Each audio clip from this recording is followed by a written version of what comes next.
Bonjour, mon nom est Kitty Antoine. J'anime Nouveau Départ, un podcast sur l'immigration au Québec. Je suis animatrice, artiste visuelle et entrepreneur social.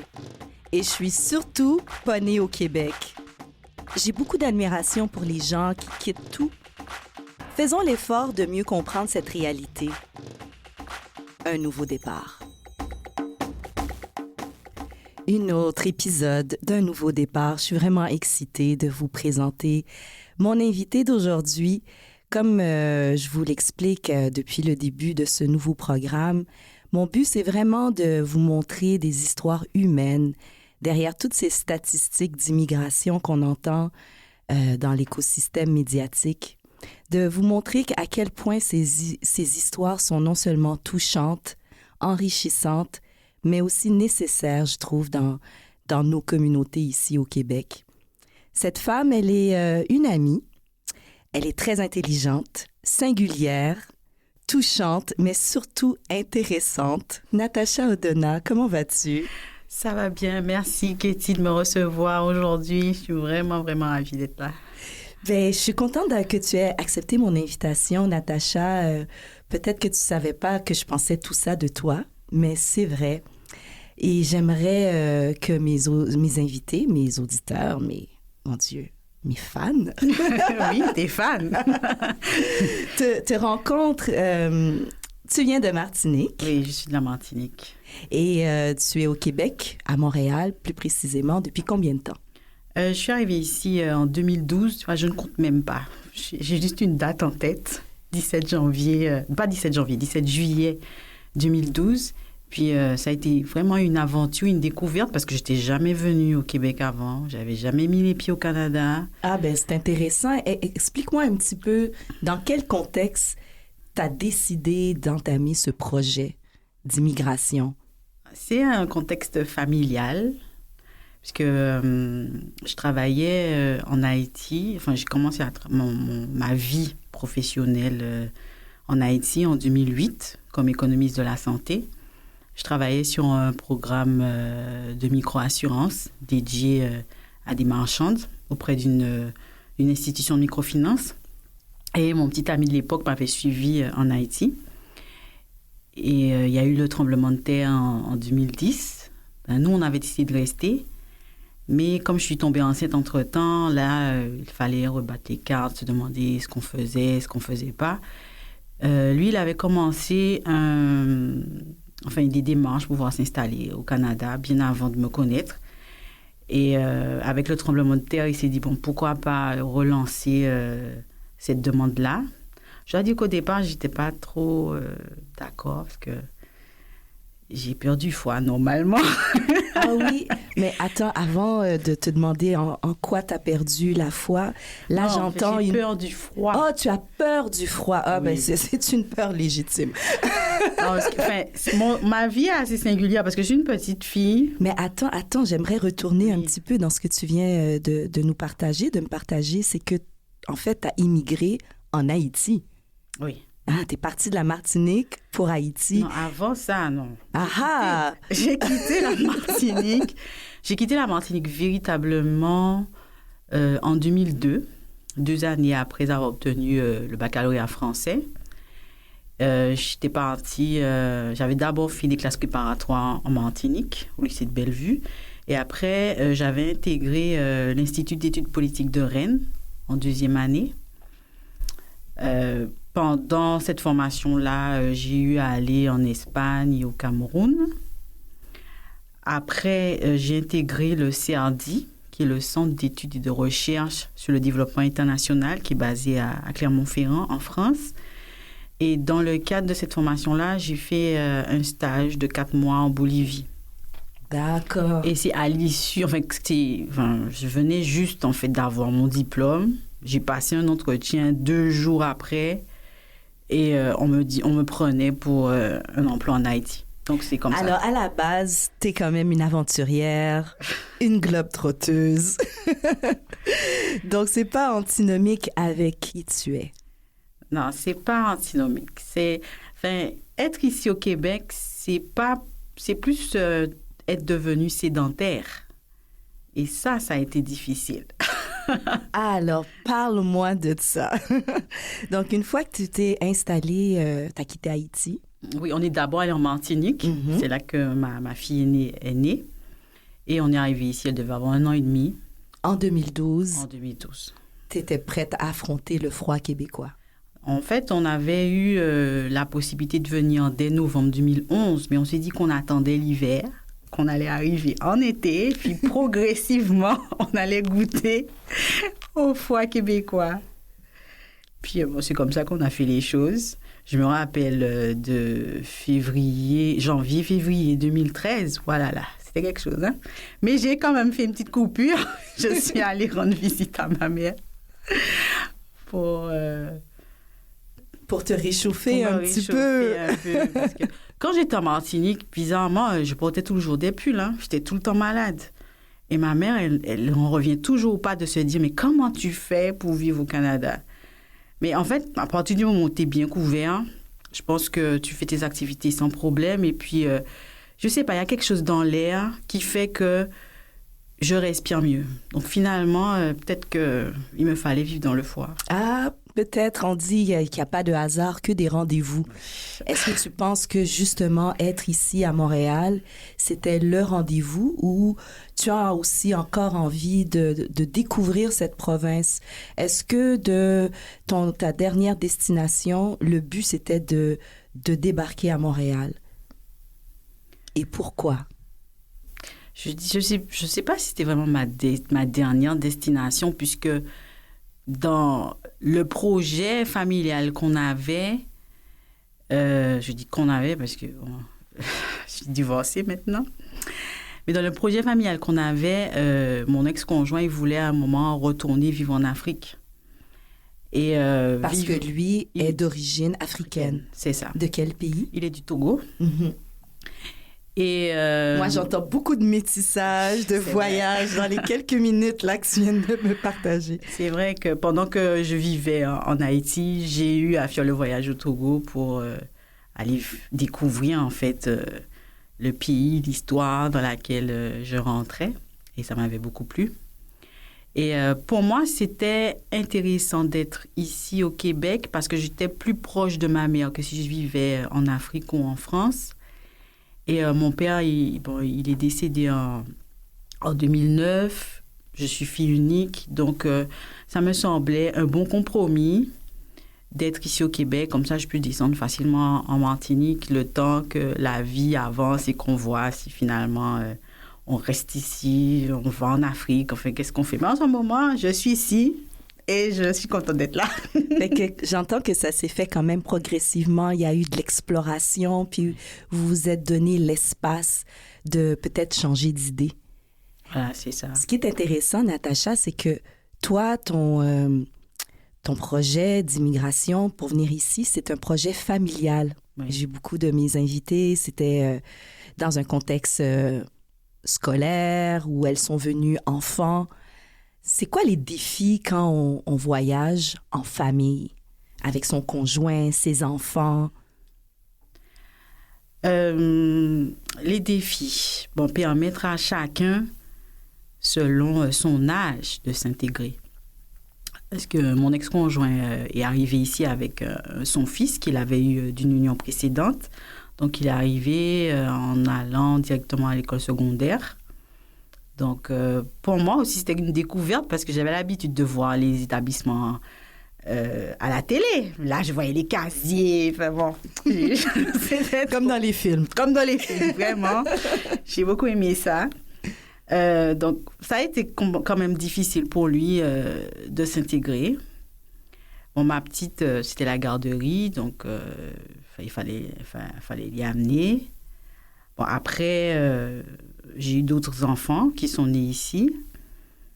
Mais je ne vois pas vraiment la différence comme d'intégration entre ma fille qui est née en Martinique et puis celle de mes deux autres enfants qui sont nés ici. Parce qu'il faut dire qu'elle est arrivée ici, elle était encore un bébé, si on peut dire. Parce qu'ici au Québec, on est bébé jusqu'à 5 ans, n'est-ce pas?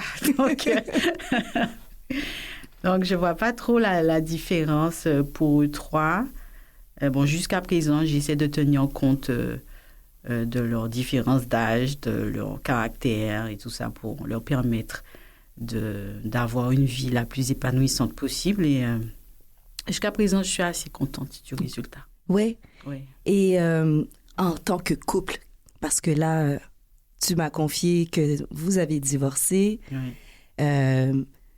Moi, je pense qu'il faut se concentrer sur le moment présent et ce que vous avez vécu te permet d'être ici, nous permet d'avoir cette conversation. Oui. Donc, comment tu pourrais résumer un petit peu vos défis en tant que couple pour immigrer, construire votre identité individuelle et familiale?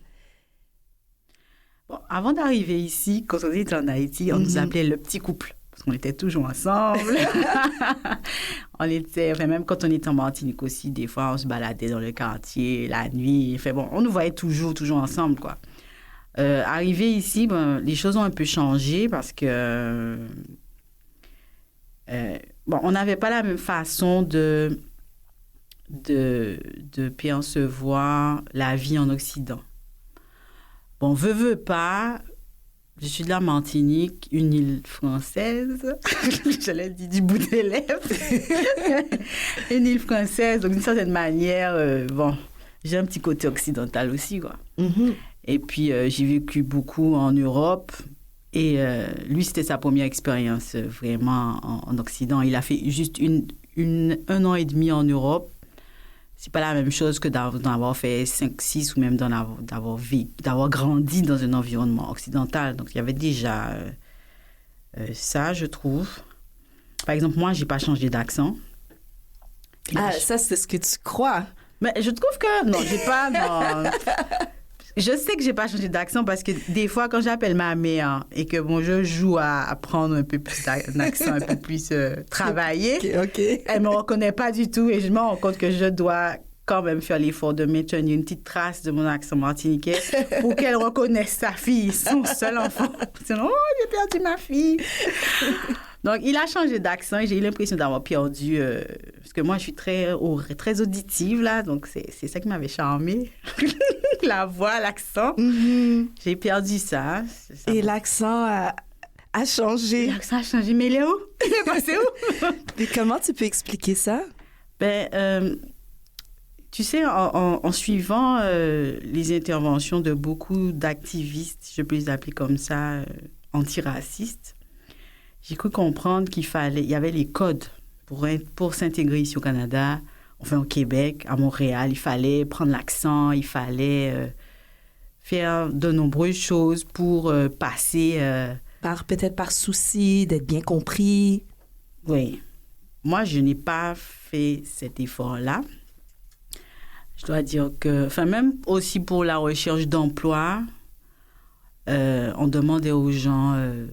s'ils étaient trop diplômés, d'enlever leur diplôme sur leur CV. Ça, il a dû le faire pour trouver du travail. Moi, c'est des choses que je me suis refusée de faire. Donc, jusqu'à présent, j'ai toujours été travailleuse autonome. Et, tu vois, le petit côté rebelle, là. Lui, il est un peu plus docile. Donc, c'est des petites choses comme ça qui font que... On peut avoir l'impression de ne pas toujours être totalement en sécurité quand on est avec quelqu'un qui... parce que pour moi, ce n'est pas une règle, ce n'est pas une obligation. C'est écrit nulle part que tu dois absolument renoncer à qui tu étais pour pouvoir t'intégrer ici. Et encore là, je pense, Natacha, c'est peut-être quelque chose d'ordre subjectif. La construction de son identité. Est-ce que tu crois qu'il y a vraiment une grosse dichotomie, une grosse différence entre ce que vous aviez envisagé de ce que vous alliez vivre ici au Québec, ensemble, en tant que couple et famille, et la réalité? Il y a eu des quiproquos. Parce que c'est les années passant que je me suis rendu compte de ça. Lui, il avait compris que je voulais être une femme au foyer et qu'il devait travailler, s'occuper de tout. Je dis, mais je t'ai jamais dit ça. Moi, je suis travailleuse autonome. C'est pas parce que je suis à la maison que je travaille pas. Il y a des choses qui s'achètent dans la maison, l'argent, il vient de quelque part. Je travaille. Et c'est comme s'il avait du mal à concevoir une activité qui soit en dehors, qui ne soit pas en dehors de la maison. Si tu n'as pas un emploi, c'est comme si tu ne travailles pas. Et là, quand il y a eu la COVID, bon, là, on était déjà séparés, mais quand il y a eu la COVID, je me suis dit, peut-être que les gens, ils vont finalement se rendre compte que le télétravail, ça peut être une solution pour faciliter la conciliation travail-famille. Bon, même si on voit que certaines personnes ont du mal finalement à lâcher parce qu'on se dit, tu es à la maison, tu as tout ce qu'il te faut, donc tu es disponible, tu peux travailler 24 heures sur 24 s'il le faut.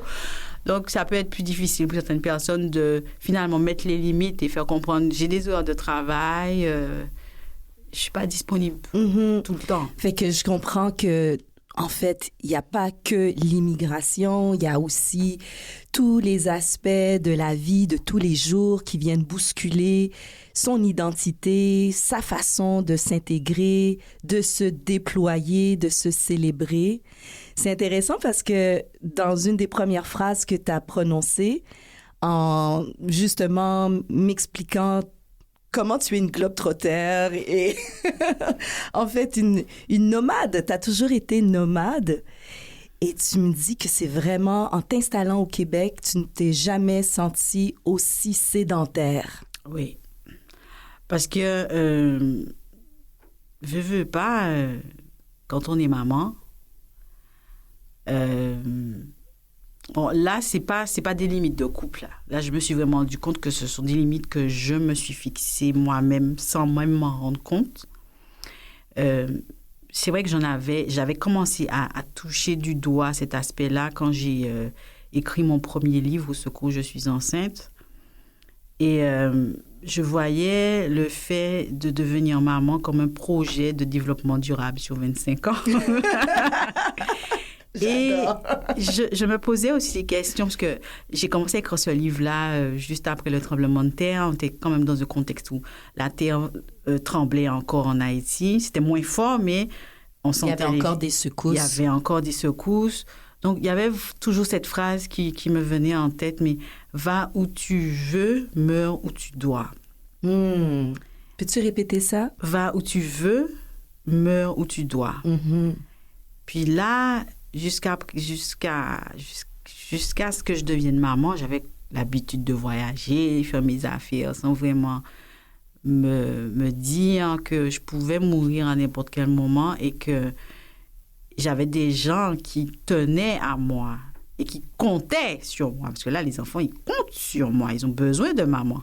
Surtout que j'avais choisi l'allaitement exclusif. Même si j'ai eu à tirer mon lait, tout et tout, pour me permettre de travailler, de me déplacer, tout. Mais l'enfant a besoin que maman soit là, les câlins, tout ça. Puis, quand j'étais adolescente, souvent, je me baladais dans le quartier avec ma mère, puis on rencontrait certaines de ses connaissances. Il y en avait une, elle racontait souvent comment ça a été difficile pour elle quand sa mère est décédée alors qu'elle avait 12 ans. Je sentais qu'en fait, elle ne parlait pas à ma mère, que c'est à moi qu'elle s'adressait. Fais tout quand tu seras maman pour te maintenir en vie. Parce que tu ne sais pas comment ce sera dur pour tes enfants si tu n'es plus là. Et ça t'a vraiment marqué? Je pense que ça m'a travaillé, ça m'a marqué, qui fait que j'ai commencé à être moins aventurière. Parce qu'avant que mon troisième enfant ne naisse, mon ex-conjoint, il me disait, mais essaie de trouver des missions que tu pourrais faire à l'étranger, comme économiste de la santé. Mais c'est comme si je n'arrivais pas à me dire, je vais partir quelques mois, laisser mes enfants. Bon, c'est vrai aussi que l'atmosphère qu'il y avait dans la maison ne me permettait pas d'être confiante au point de me dire je laisse mes enfants, je pars. C'est drôle, hein? Ça me fait penser parce que moi, mon conjoint a quitté, mais il est décédé. Et une phrase qu'on se disait souvent, parce que je suis aussi antillaise et mon conjoint était africain, congolais. Et j'entendais souvent, qui prend mari, prend pays. Ah, tu entends ça, toi Oui. aussi. Fait que c'est intéressant dans un contexte d'immigration, parce que là, ce que j'entends dans tout ce que tu me partages, c'est qui fait des enfants crée sa nouvelle patrie. Tes enfants sont devenus ton port d'attache, C'est ça. ta nouvelle identité, en quelque part. Et c'est ce qui fait que tu as peut-être l'impression d'être sédentaire. Mais en fait, est-ce que je pourrais dire que tu voyages à travers eux? Je voyage à travers eux, c'est vrai, mais j'aimerais quand même dire que en 2018, je me suis quand même autorisée à aller prendre 2 semaines de vacances au Gabon. C'est là que j'ai rencontré de super auteurs avec qui je travaille jusqu'à présent.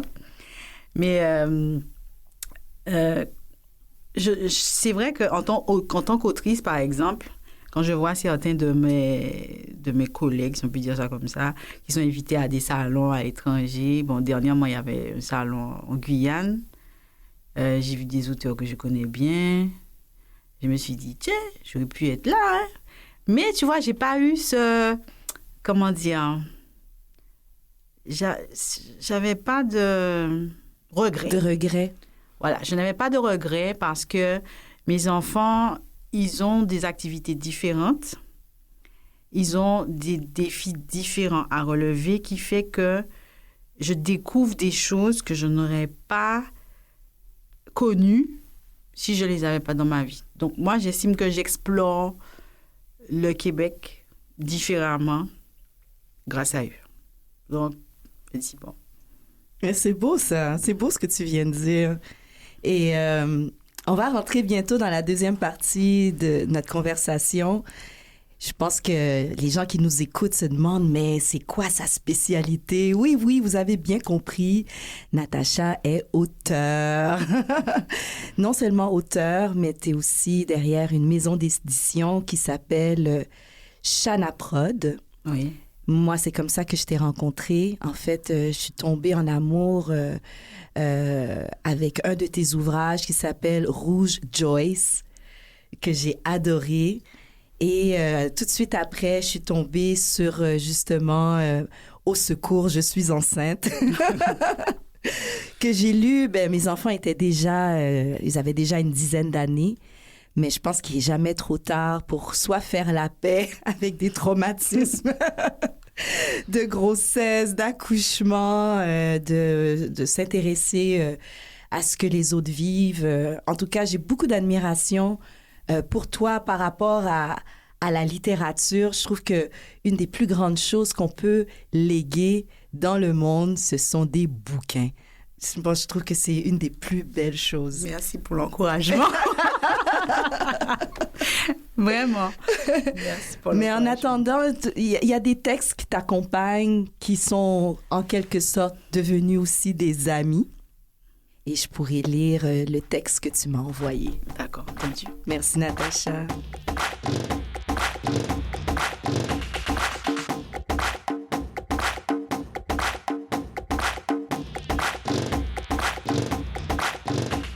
Heureux ceux qui ont une âme de pauvres, le royaume des cieux est à eux.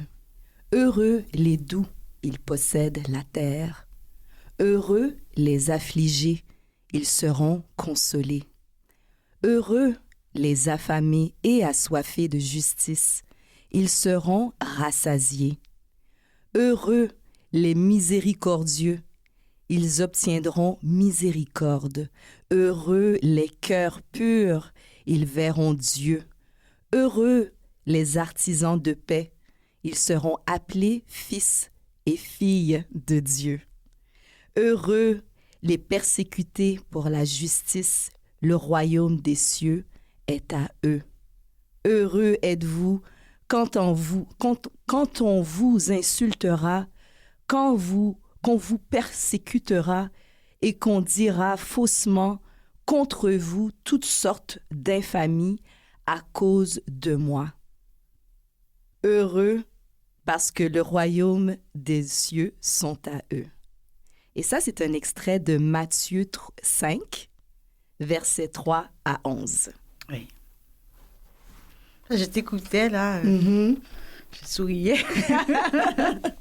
Est-ce que tu es particulièrement religieuse ou tu pratiques une religion, Natacha? Je vais dire plus spirituel. C'est vrai que je suis catholique, mais spirituel. Pourquoi ce texte touche tant?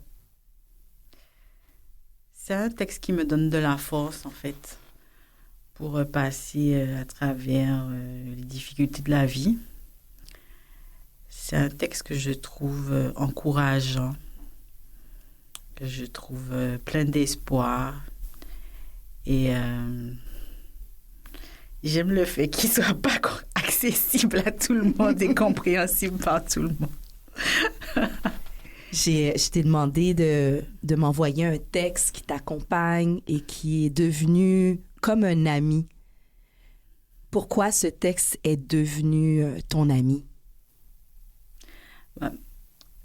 Le texte que je t'ai envoyé, il était sur un tableau, là, que j'avais commencé à peindre en 2014. Donc, sous le texte, il y a beaucoup d'autres œuvres, beaucoup d'autres mots cachés. Et ça me rappelle pas mal d'épisodes de ma vie ici à Montréal. Puis d'avoir ce texte en dernière couche, c'est comme pour dire, on a réussi quand même. Oui, t'as réussi quand même. Je suis d'accord avec toi. Et là, tantôt, on va parler un petit peu plus de justement le côté carriériste, ton côté professionnel, la publication de livres, comment tu fais tes choix, comment ces livres t'accompagnent aussi dans ta vie, comment tu désires, quel genre d'impact tu désires que la littérature que tu mets en scène nous impacte dans nos vies. J'ai très hâte qu'on échange un petit peu plus juste après cette pause musicale.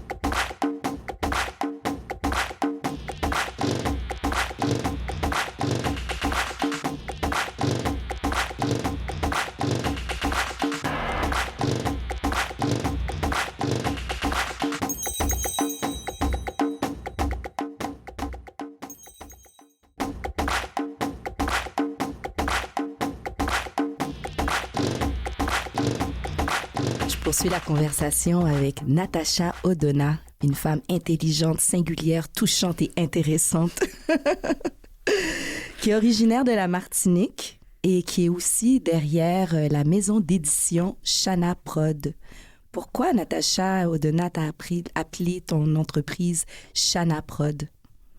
Shana Prod. Bon, en fait, c'est vrai qu'on publie des livres, mais on est enregistré comme une agence de représentation d'artistes et de conseil en gestion. On publie des livres parce que les artistes qu'on a rencontrés sont des écrivains et que c'est une bonne manière de montrer ce qu'ils sont capables de faire et pouvoir après leur permettre d'avoir des opportunités un peu partout. Donc, ça va au-delà que de la simple publication? Oui, ça va au-delà de la simple publication et c'est pour ça que je m'amuse. Tout à l'heure, quand tu parlais de mise en scène, c'est vraiment ça. Alors, Shana Prod. Shana Prod, ce nom, il existe depuis 2000, en fait. J'avais ma première... mon père venait de m'acheter mon premier ordinateur. Il me fallait avoir une adresse courriel. Je me suis dit, je vais chercher quoi? Shana Prod, tiens. Je me suis dit, peut-être qu'un jour, je serai productrice. Alors, c'est ta conversation avec ta vie qui t'a juste chuchoté cette idée à l'oreille. Voilà, c'est ça. Et puis, on a avancé, on a fait beaucoup de choses avec cette adresse courriel parce que finalement, le monde, il est pas mal virtuel maintenant. Donc, c'est comme si on a commencé à être dans le virtuel depuis 2000. Et bon, c'est vrai que l'entreprise est incorporée vraiment au Canada depuis le 25 décembre 2017 comme cadeau de Noël. Mais j'aime le cheminement qui a été fait avec cette adresse courriel. De voir ce que c'est devenu et puis de voir comment ça a été finalement ce qu'il me fallait. Comme je vous ai dit tout à l'heure, j'ai 3 enfants. C'était difficile pour moi de me dire que je peux partir à droite à gauche, mais j'aime voyager. Je me suis dit, mais Internet, ça permet de bouger, d'aller partout. Donc, avec les réseaux sociaux, et puis bon, c'est vrai que le voyage au Gabon a permis aussi de consolider certaines choses, parce que autant pendant de 2000 à 2012, en fait, j'ai rencontré beaucoup de gens dans tous les voyages que j'ai faits. Les contacts ont toujours été gardés avec cette adresse courriel-là. Donc, c'est pour ça que certaines personnes avec qui je travaille maintenant ou que j'échange maintenant sont des gens que je connais bien avant cette adresse courriel ou quand cette adresse courriel est rentrée dans ma vie. Oui, c'est vraiment intéressant. Et pour le Gabon, il me fallait vraiment aller sur place parce que là, j'avais des amis là-bas, mais personne avec qui vraiment je pouvais me dire, on peut commencer à travailler sans jamais se rencontrer. Bon, ça m'est déjà arrivé de faire ça. Par exemple, on a un livre publié chez Chana Prod qui s'appelle « Parole Nexot ». C'est un livre qui est à 75% créole haïtien. Peux-tu le traduire pour les intéressés? L'auteur a choisi de traduire par « À qui la faute de mes fautes ». C'est une traduction tellement safe. En tout cas, en créole haïtien, Parole Nexot, ce sont les paroles d'un homme idiot. Ouais, c'est ça. D'un homme bête. C'est vrai que, c'est un homme de 80 ans qui a écrit ce livre et les textes sont illustrés par sa fille. Et sa fille, je l'ai connue quand je travaillais en Haïti. Par le biais de mon adresse courriel. J'ai jamais eu l'opportunité de la serrer dans mes bras. Mm-hmm. Et elle est décédée il y a de cela 1 an et demi maintenant. Ah, je suis désolée. Et j'ai même parlé d'elle dans mon livre « Au secours, je suis enceinte ». On a toute une histoire ensemble. On a travaillé ensemble, on a créé ensemble. Elle-même, elle est devenue autrice. Mais on n'a jamais pu vraiment se rencontrer physiquement. Je sais que certaines personnes ont du mal à comprendre comment est-ce que je peux me permettre de faire autant de choses avec des gens sans jamais les avoir rencontrés. Mm-hmm. Mais moi, ça ne me pose pas de problème, là. Enfin, quand le courant passe, quand je vois qu'on a des valeurs communes, pourquoi pas? Peut-être que justement, c'est là le cadeau de ton identité de nomade. C'est d'être capable justement d'aller au-delà des frontières et justement d'utiliser l'Internet. Oui. Comme tu as commencé à me l'expliquer, que en fait, l'Internet, c'est comme le tapis d'Aladin, là. Vraiment, c'est vraiment ça. Je voyage, mais dans une journée. À un moment, moi, je m'amusais beaucoup avec les publications qui sont faites sur les réseaux sociaux de Chana Prod, à montrer un peu comment on voyageait à travers le monde. Je montrais aussi les territoires qu'on explorait, parce que parfois, quand je voyais les statistiques, les lieux qu'on avait visités, je me disais, tiens, mais je ne sais même pas où c'est. C'est donc, vraiment intéressant. J'allais chercher, voir c'est quoi ce pays, c'est quoi cette ville. J'ai dit, waouh, mais c'est génial. Et ce qui m'a poussée à continuer, même quand à certains moments, j'avais envie de laisser tomber, c'est que je sais qu'il y a des gens partout dans le monde qui ont accès à l'Internet, alors que parfois, ils n'ont même pas accès à l'électricité ou à l'eau potable. Mm-hmm. Ils ne peuvent pas avoir accès à des livres papier, mais ils peuvent lire un texte avec une photo. Et ça consomme moins de data, par exemple, que si on fait une vidéo. Donc, je me suis dit, pour ces personnes-là, parce que quand je dis que je vois les localités, c'était vraiment les zones rurales de certains pays d'Afrique. Je me disais, mais si je peux permettre à des gens de lire, ne serait-ce qu'un texte, de découvrir de nouveaux mots. Je sais qu'ils ont accès à Internet parce qu'en tant qu'économiste de la santé, je sais qu'on utilisait beaucoup les bornes cellulaires pour pouvoir faire passer des informations d'un centre de santé à un autre. Donc, dans une zone hyper reculée, les gens n'ont pas d'électricité, mais ils ont Internet. Ils ont Internet. Donc, s'ils peuvent avoir accès à ce savoir-là, pour moi, c'est génial. Mais c'est comme de la nourriture et de l'eau, finalement. Et c'est ma façon de connaissances qui inspirent à se solutionner soi-même. Oui. C'est ma façon aussi de faire de la coopération internationale, puisque à la base, comme économiste de la santé, je suis spécialiste des pays en développement et en transition. Oui, justement, parlons-en un petit peu. Tu as une formation en santé. Oui. Et ça se manifeste comment? Donc, ma formation, au départ, elle est plus en économie de la santé. Donc, c'est favoriser l'accès aux soins aux personnes les plus vulnérables. Et la raison pour laquelle, justement, je travaillais sur un programme de microfinance en Haïti, c'était de permettre à des marchandes qui travaillent dans un secteur informel d'avoir une couverture d'assurance maladie privée, mais qui soit à la portée de leur bourse. Mm-hmm. Et quand on est venu s'installer ici à Montréal, au Québec, au Canada, je suis vite rendu compte que nous ne sommes pas dans un pays en développement. Donc, je me suis demandé comment est-ce que j'allais faire pour me réinventer, s'il fallait me réinventer. Et j'ai quand même voulu explorer le monde de la santé. Je me suis rendu compte que la première problématique de santé, c'était la santé mentale. Et j'étais assez étonnée. Parce que je me disais, mais un si beau pays, ils ont tout. Mais pourquoi? Qu'est-ce qui ne va pas? C'est là que j'ai commencé à participer à des conférences, faire des ateliers, pour essayer de mieux comprendre, voir aussi les problématiques de vie, en fait. Parce que la santé, c'est pas simplement la santé physique. C'est ton logement, ça a un impact sur ta santé. Ton revenu, ça a un impact sur ta santé. Ta vie de famille. L'accès à la nourriture. Tout a un impact sur ta santé. C'est vraiment d'un point de vue holistique. Donc, j'ai commencé à m'intéresser un peu à tout ça pour mieux comprendre, en fait. Apprendre à mieux comprendre les Montréalais, les Québécois, pour mieux saisir ces problèmes de santé mentale. Et il se trouve que dans le passé, j'avais été sensibilisée à l'anorexie et à la boulimie.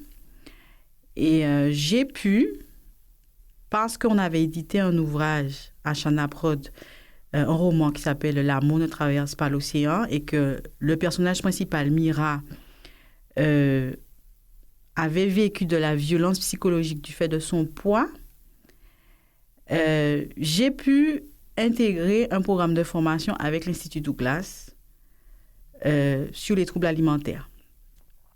Donc, je me suis dit, tiens, mes livres là, ça voyage. Ça voyage, ça sert. Ça brasse des idées. Ça brasse des idées, vraiment. Et donc, j'ai fait cette formation-là. J'ai aussi eu un certificat de... Oh là là, ça m'échappe. Les premiers soins psychologiques. Donc, si quelqu'un se retrouve dans une situation où il a besoin d'être pris en charge psychologiquement, là, je suis en mesure de l'accompagner.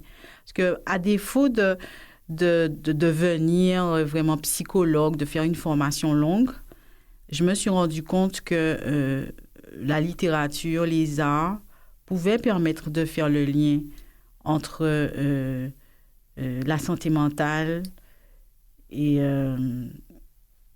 ma vie d'avant. Oui, et de faire un raccord et Oui. de faire du sens avec ce que tu es et ce qui se passe autour de toi. Voilà, c'est ça. Natacha, j'ai remarqué que tes livres, vraiment, il y en a pour tout le monde. qu'on soit adulte, on cherche du divertissement, qu'on cherche de la formation, qu'on soit enfant. Je vois un livre pour enfants qui s'appelle Nico musicien. Il y en a pour tout le monde. Comment toi et ton équipe, vous arrêtez sur le choix des auteurs, des ouvrages? Est-ce qu'il y a une ligne directrice, justement, pour rejoindre la grande famille de Shana Prod, pardon? Nico, un musicien, c'est pas un livre qui a été édité chez Shana Prod. On a un partenariat, en fait, avec une maison d'édition Martinique qui s'appelle les éditions du Sucrier. Parce qu'en fait, j'ai eu beaucoup de demandes dans ce sens. On veut des livres pour enfants, on veut des livres pour enfants. Et je n'arrivais pas à trouver d'auteurs. Je ne recevais pas, en fait, de manuscrits pour faire des livres pour enfants. Et je me suis dit, pourquoi pas faire un partenariat avec une maison d'édition qui fait des livres pour enfants, d'autant que l'éditrice était de passage ici à Montréal. Donc, je suis allée lui rendre visite, on a discuté, on a échangé, elle m'a confié quelques ouvrages et puis l'aventure continue comme ça. Magnifique. Donc, vous vous permettez des beaux partenariats pour pouvoir compléter Oui. l'offre pour tout le monde. Voilà, c'est ça. Est-ce qu'il y a une autre caractéristique des auteurs qui travaillent avec vous? Donc, jusqu'à présent, la majorité de nos auteurs étaient des afrodescendants ou des Africains. Je dis africains parce qu'ils vivent en Afrique. C'était parce que je voulais faire découvrir la littérature étrangère, noire, ici au Québec. Parce que, justement, j'avais tellement l'impression que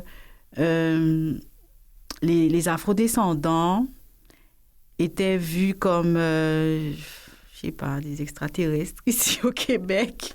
T'as cette impression? Oui, j'avais cette impression-là. Donc, je voulais faire découvrir au public québécois les pays d'origine des personnes qui vivent maintenant avec eux ou qui parfois sont nés ici et dont les parents sont issus de l'immigration. Et c'est pour ça que j'étais partie vers... Enfin, j'avais pris ce chemin-là. Ce chemin-là, mais là, tu parle au passé. Oui, je parle au passé. Est-ce qu'il y a une nouvelle direction? Parce que l'argent, hein? J'ai tendance à être un peu directe sur certaines choses. Non, mais il faut pas se... Mais si tu t'es rendu compte qu'il faut ouvrir... Ouais, il faut pas se voiler la face, parce que la façon dont l'édition est conçue ici, c'est une production nationale. Et c'est une production qui est subventionnée. Et on finance des auteurs canadiens ou qui sont résidents permanents ici. Ou alors, ça peut être des auteurs canadiens qui vivent à l'étranger, mais ça doit être des Canadiens. Donc, jusqu'à présent, je travaillais sur fonds propres en faisant certains montages financiers. Mais là, je me dis, il faut peut-être faire comme tout le monde. Là. Pourquoi pas? Donc, moi, je suis ouverte à recevoir... des manuscrits, pas seulement de personnes afrodescendantes. À partir du moment où quand on reçoit le manuscrit, ça nous parle. Bon, c'est vrai que je suis assez sensible à la santé. C'est ça, j'allais dire, au-delà de faire comme tout le monde. J'ai beaucoup d'humour. Je suis sûre qu'il y a quand même une direction qui est proche de l'identité. Ouais, la santé, l'humour. Et c'est vrai que j'aime l'érotisme aussi. Mm-hmm. Donc, on a d'ailleurs publié un auteur canadien, Samuel Laguerre. C'est ce que j'allais dire. Oui, c'est ça. Un jeune Québécois montréalais d'origine haïtienne. Oui. J'ai vraiment aimé travailler sur son texte. C'était vraiment un challenge aussi pour moi parce qu'on n'a pas la même spiritualité. Donc, il y a certaines choses que je ne comprenais pas dans son texte. C'était hyper bien écrit, mais je n'arrivais pas à voir où il voulait nous amener. Et ça m'a fait penser au fait que dans le passé, certaines maisons d'édition aussi pouvaient avoir des difficultés à ouvrir leurs portes à d'autres cultures parce qu'ils avaient peur de ne pas comprendre ce qui était. Il y avait une sensibilité qui n'était peut-être pas commune. Donc là, le fait de se dire, je vais m'asseoir, je vais parler avec cet auteur, explique-moi ça, j'ai pas compris. C'est pour ça que ça prend du temps d'éditer des livres. Parfois, les gens ne le comprennent pas, ils préfèrent se dire, on va aller faire de l'auto-édition, ça va aller plus vite. Mais il y a un accompagnement qui est fait. Parfois, ça peut être pour la langue, parfois ça peut être ça peut être un maniement du texte si nécessaire, mais ça peut être aussi un enrichissement de part et d'autre. J'apprends des choses, l'auteur m'apprend des choses, j'apprends des choses à l'auteur, et puis on enrichit le texte pour que l'expérience de lecture soit la plus optimale pour l'auteur.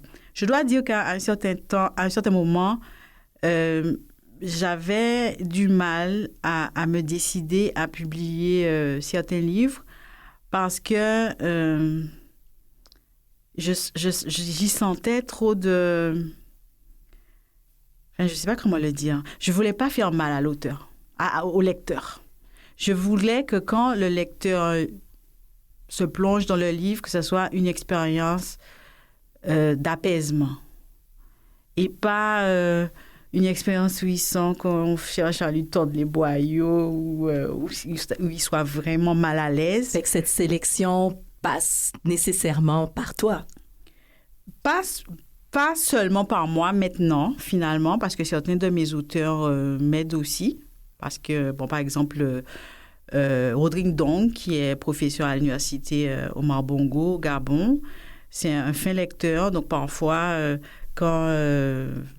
certaines choses m'échappent. Je dis, est-ce que tu peux jeter un coup d'œil? T'as comme ton équipe de relecture. Voilà, c'est ça. Donc, je ne suis pas seule à décider des choses. Et puis, moi aussi, j'ai évolué et me dire que pourquoi limiter les émotions que le lecteur doit vivre? S'il doit se sentir bien, il va se sentir bien. Si ça doit travailler quelque chose en lui, ça travaillera, c'est que ça doit travailler. J'entends l'expérience dans ce que tu me dis, j'entends l'expérience. C'est pour ça qu'à un moment, je parlais même de livres médicaments. Ça doit soigner quelque chose, ça va soigner, c'est que ça doit soigner. Mais là, aussi, à travers justement toute cette joie de vivre, il y a des beaux moments dans l'année, comme cette semaine, c'est le Salon du livre de Montréal en ce moment. Est-ce que c'est des moments phares pour toi dans l'année ou pour Shana Productions ou il y a d'autres moments encore plus forts? C'est vrai que le Salon du livre de Montréal, j'y vais plus en tant que professionnelle. Je suis plus sur le volet SLM Pro, pour pouvoir échanger avec des collègues. Comme je n'ai qu'un auteur ici au Québec, c'est Samuel, et il a des partenariats qui lui permettent d'être présent au Salon du livre, d'avoir ses livres. Donc, je ne me suis pas encore vraiment décidée à investir sur un stand comme il se doit au Salon du livre, mais toi, en tant qu'amoureuse du livre, en tant que professionnelle de la littérature... J'interagis avec l'équipe du Salon du livre. J'ai participé aux réunions de préparation, voir comment est-ce que je pouvais apporter ma pierre à l'édifice. J'ai participé à la communication avec Shana Prod. Et c'est vrai que j'aime aller au salon pour pouvoir prendre le pouls, voir les publics qui sont là, voir... les clins d'œil aussi qui peuvent être faits parce que avec Shana Prod ou même à titre personnel, parfois je parle de certains sujets sur les réseaux sociaux et puis de voir que ça prend forme au Salon de Montréal, je me sens intégrée, je me sens... on sait que t'es là. T'es pas invisible. J'ai l'impression que c'est ça qui m'aide. C'est un moment important pour toi en tant que artisane du monde littéraire. Oui, c'est important. Est-ce qu'il y a des moments qui sont spécifiquement forts pour Shana Prod? Pas seulement ici au Québec, en fait, puisque comme on est ouvert à l'international et que, je suis originaire de la Martinique, donc il y a certains moments qui restent forts pour nous, qu'on ne peut pas laisser passer. Le carnaval.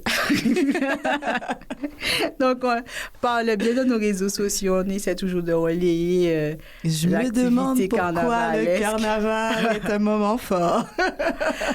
Moi, j'ai ma théorie du carnaval. Certains Martiniquais disent, mais qu'est-ce qu'elle va nous inventer là? Mais pour moi, le carnaval, c'est une thérapie collective. toute l'année, par l'éducation qu'on a reçue, bon, tous les Martiniquais ne sont pas comme ça, mais beaucoup des Martiniquais que je connais sont des gens assez réservés. On reçoit une éducation très carrée, donc on ne dit pas tout, on garde beaucoup de choses en nous. Il y a un certain standing, les apparences comptent. Mais quand vient le carnaval, c'est le moment de relâcher la pression, tout ce qu'on n'a pas pu dire, toutes les rancœurs qu'on a pu emmagasiner, le système qui oppresse la population parce que on reste toujours veut pas, les gens veulent pas, certaines personnes ne veulent pas l'entendre, mais le système colonial oppresse la population. Mm-hmm. Même si certains disent « Ouais, mais on est Français, on est Européens ». Mais avec les événements qu'il y a eu et qui continuent en ce moment sur la vie chère, on se rend bien compte qu'on n'a pas il y a encore des inégalités. Il y a des inégalités. Mm-hmm. Donc, et le carnaval, c'est comme un médicament. Voilà, c'est un médicament. Et moi aussi, je le vis ici, même si je ne vais pas nécessairement en Martinique. C'est une expérience que j'ai faite avec certaines personnes d'écrire. Parce que c'est aussi comme ça que c'est toujours dans ce processus d'écriture pendant les 5 jours gras. C'est comme ça qu'on appelle les jours du carnaval en Martinique. Je propose aux gens d'écrire tout ce qu'ils n'ont pas pu dire. Toutes les insultes, tout ce qu'ils ne pourraient pas dire en temps normal, et puis après de brûler ça le mercredi décembre, comme on brûle Vaval, qui est la marionnette, le personnage phare qui prend toutes les insultes de la population et qui est brûlé sur les places publiques. Parce qu'il y a un Vaval à Fort-de-France, mais chaque ville qui organise son carnaval a aussi son Vaval à brûler. Donc le prochain carnaval, c'est quand? Au mois de mars, début de mars 2025. C'est noté. On a une tous semaine. Noté ça. Natacha Odona, tu es aussi recherchiste sur le programme Parle ton parle. Parle-nous-en. Parle-moi-en. Qu'est-ce que Parle ton parle? Parle ton parle, à la base, c'était un blog personnel que j'avais commencé au cours de voyage en Allemagne. Ouais, je me rends compte que finalement, tu te fais rire toi-même, hein, finalement. La fille, là, mais elle a bougé. Donc, en fait, on avait perdu une valise. Puis, ça a été une telle émotion. J'avais mon bébé de 7 mois et tout ça. Et il fallait que ça sorte quelque part. Donc, je me suis dit, bon, on va commencer. J'ai commencé le blog comme ça. Et la créativité te sauve la vie. Oui, vraiment. C'est vraiment le cas de le dire. Après, quand je suis arrivée ici à Montréal, j'ai utilisé ce blog-là pour couvrir des événements culturels. Après, je me suis dit que j'allais tester ma capacité à écrire de la poésie. Donc, j'écoutais des musiciens québécois et puis je me laissais travailler par leur musique, laisser les émotions remonter et puis voir les textes qui pourraient sortir. C'est comme ça que j'ai publié un livre sous un autre nom qui est publié sur Shana Prod, si vous cherchez. Ah oui, c'est quoi le titre? Vers aphrodisiaque. Donc, c'est comme ça que ce livre-là est né. Et puis, j'étais déjà dans tout ce travail avec la santé mentale.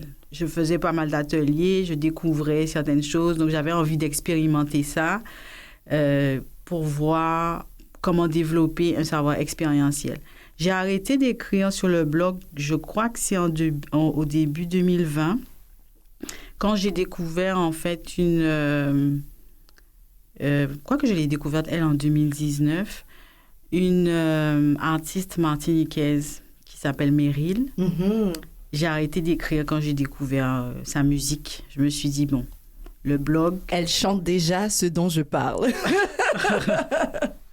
Voilà. Natacha, c'est vraiment agréable de jaser avec toi.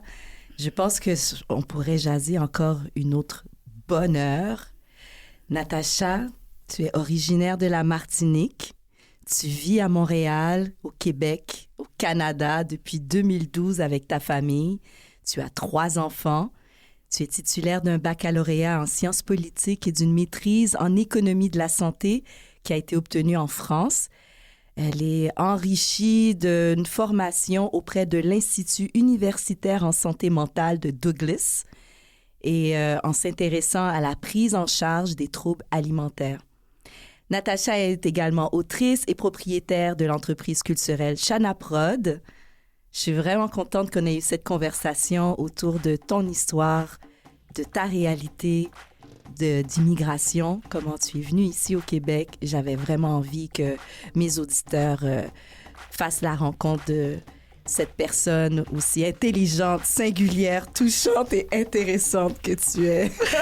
Merci vraiment, Katie, de m'avoir reçue. Ça faisait longtemps, mais vraiment longtemps que je n'avais pas pu aussi échanger et revenir sur mon parcours et me rendre compte que, mais oui, je peux être confiante et puis continuer à avancer sans crainte. Sérieux, les bilans, ça fait du bien finalement. Ça fait du bien.